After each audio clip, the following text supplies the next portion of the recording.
Hi friends, welcome to miracle makers PSC. അങ്ങനെ 10th പ്രിലിംസിൻ്റെ 2 stage കഴിഞ്ഞു. ഇനി നമുക്ക് മെയിൻ എക്സാമിൻ്റെ ക്ലാസ്സസ് കൂടെ സ്റ്റാർട്ട് ചെയ്യണം. അപ്പം ഞങ്ങൾ ഉദ്ദേശിക്കുന്നത്, ഇപ്പം നമ്മൾ മലയാളം എടുക്കുവാണെങ്കിൽ പദശുദ്ധി, അർത്ഥവ്യത്യാസം ഇതൊക്കെ നമ്മൾ കാണാപ്പാഠം പഠിച്ചു വെച്ച് കഴിഞ്ഞാൽ പെട്ടെന്ന് മറന്നു പോകും.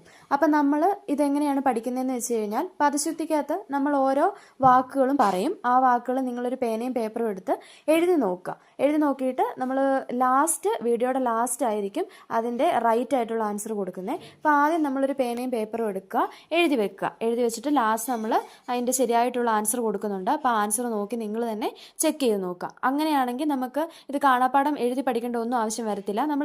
നമ്മൾ തന്നെ എഴുതി നോക്കിയിട്ട് തിരുത്തുമ്പോഴത്തേക്കും നമുക്കത് ഒരിക്കലും മറന്നു പോകത്തില്ല. അപ്പോൾ നമുക്ക് ക്ലാസ്സിലേക്ക് കിടക്കാം. ക്ലാസ് ഇഷ്ടപ്പെടുന്നുണ്ടെങ്കിൽ ലൈക്ക് ചെയ്യാനും ഷെയർ ചെയ്യാനും സബ്സ്ക്രൈബ് ചെയ്യാനും മറക്കരുത്. അതുപോലെ സബ്സ്ക്രൈബ് ചെയ്യുമ്പോൾ തൊട്ടടുത്ത് കാണുന്ന ആ ഒരു ബെൽ ബട്ടണും കൂടി ഒന്ന് ക്ലിക്ക് ചെയ്യണം. കാരണം ഞങ്ങൾ അപ്പോൾ അപ്ലോഡ് ചെയ്യുന്ന വീഡിയോസിൻ്റെ നോട്ടിഫിക്കേഷൻ ലഭിക്കാൻ വേണ്ടിയാണ്. ഓക്കെ, അപ്പോൾ പേനയും പേപ്പറും എടുത്തെന്ന് വിശ്വസിക്കുന്നു. ആദ്യത്തെ വാക്കാണ്, പദശുദ്ധിയാണ് നമ്മൾ എടുക്കുന്നത്. ആദ്യത്തെ വാക്ക് അസ്തമയം. പിന്നെ ഒരു കാര്യം കൂടി ശ്രദ്ധിച്ചു വേണം, ഞാൻ പ്രൊനൗൺസ് ചെയ്യുന്നത് നമ്മൾ സാധാരണ പറയുന്ന വാക്കുകളില്ലേ, നമ്മൾ ഉച്ചരിക്കുന്നതും എന്നാൽ അത് എഴുതുന്നതും തമ്മിൽ ഒരുപാട് ഡിഫറൻസ് ഉണ്ട്. അപ്പം നമ്മൾ ഉച്ചരിക്കുന്ന ആ ഒരു രീതി തന്നെയായിരിക്കും ഞാൻ പറയുന്നത്. അപ്പോൾ എഴുതേണ്ടതായിട്ടുള്ള രീതിയിൽ മാത്രമേ നിങ്ങൾ എഴുതാവുള്ളൂ.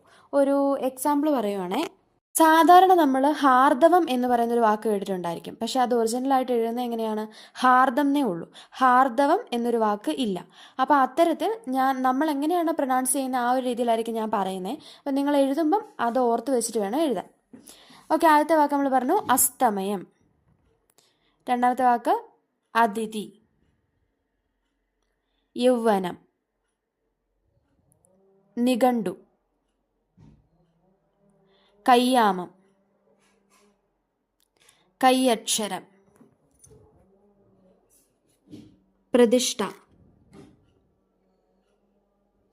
പിന്നോക്കം, മുന്നോക്കം, ഹാർദവം, സാരഥി, അസ്ഥി, അസ്ഥിവാരം, കൃത്യനിഷ്ഠ, അശ്വമേധം, ഐച്ഛികം, ജീവച്ഛവം, ഉടമസ്ഥൻ, ഗുമസ്തൻ, തത്വമസി, തത്വം,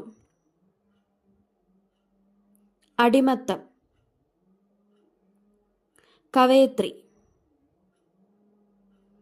സൃഷ്ടി, സൃഷ്ടാവ്, പീഡനം, കാരാഗൃഹം, കണ്ടം, യഥാതഥം, യാദൃച്ഛികം, സന്തുഷ്ടൻ, പ്രസ്ഥാനം.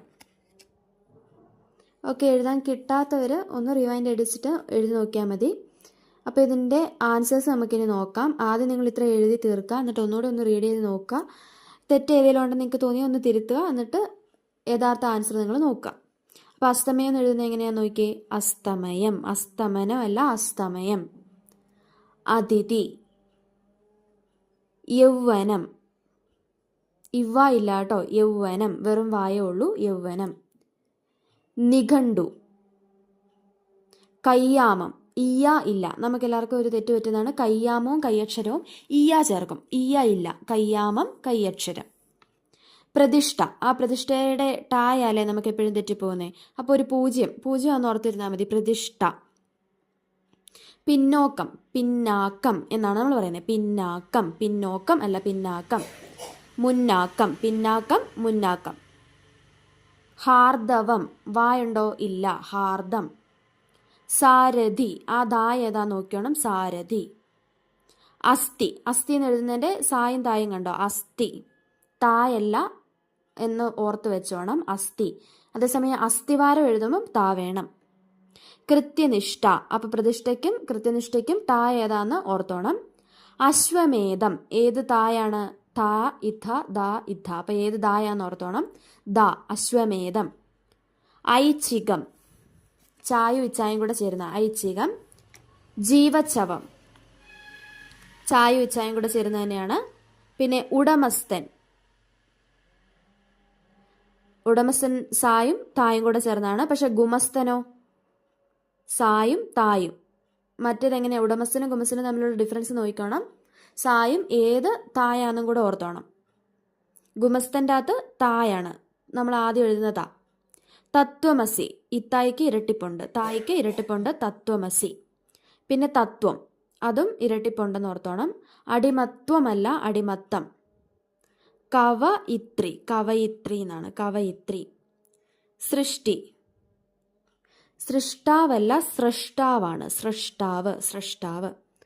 പീഡനം ഏത് ഡായാന്ന് ഓർത്തോണം. കാരാഗൃഹം, കാരാഗൃഹമല്ല ഗൃഹമാണ്, കാരാഗൃഹം. കണ്ടം ഏതാണ് ടായെന്ന് ഓർത്തോണം. യഥാതഥം ഏതാ, രണ്ട് തായും ഏതാന്ന് ഓർത്തോണം. യഥാതഥം. യാദൃച്ഛികം ഐച്ഛികവും ജീവച്ഛവും യാദൃച്ഛികവും എല്ലാം ഏത് ചായാണെന്ന് ശ്രദ്ധിച്ചോണം. സന്തുഷ്ടൻ, സന്തുഷ്ടന് ഇട്ടായല്ല, നമ്മൾ പൂജ ഇടുന്ന ടായല്ല, വെറും ടായാണ്. പ്രസ്ഥാനം, അപ്പം ഈ ഇസ്താ കൂട്ടി വരുന്നതെല്ലാം ഓർത്തോണം. ഉടമസ്ഥം വരുന്നുണ്ട്, പ്രസ്ഥാനം വരുന്നുണ്ട്. അസ്ഥിയൊക്കെ ഒരേ രീതിയിലുള്ളതാണ്. പക്ഷെ നമ്മൾ ഏതാ അസ്ഥി വാരം എഴുതുമ്പോൾ എങ്ങനെയാണ്? സായും തായും കൂടെയാണ്. അതുപോലെ ഗുമസ്തൻ എഴുതുമ്പോഴും സായും തായും കൂടെയാണ്.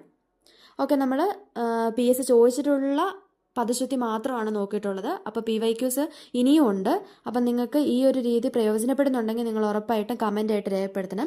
കാരണം നമ്മൾ ആദ്യമേ തന്നെ ഏത് രീതിയിൽ എഴുതുന്നതെന്ന് പറഞ്ഞാൽ നമുക്ക് എന്നാണെങ്കിലും കൺഫ്യൂഷൻ ഉണ്ടാകും. അതേസമയം നമ്മൾ എഴുതിയിട്ട് ആ തെറ്റ് തിരുത്തിയിട്ട് ഒന്ന് നോക്കുവാണെന്നുണ്ടെങ്കിൽ നമ്മൾ പിന്നെ അതൊരിക്കലും മറന്നു പോകത്തില്ല. അപ്പോൾ ഈ ഒരു രീതി തന്നെ നിങ്ങൾക്ക് ഇഷ്ടപ്പെടുന്നുണ്ട്, നിങ്ങൾക്ക് ഉപകാരപ്പെടുന്നുണ്ടെന്ന് തോന്നിയാൽ നിങ്ങളത് കമൻ്റ് ആയിട്ട് രേഖപ്പെടുത്തണം.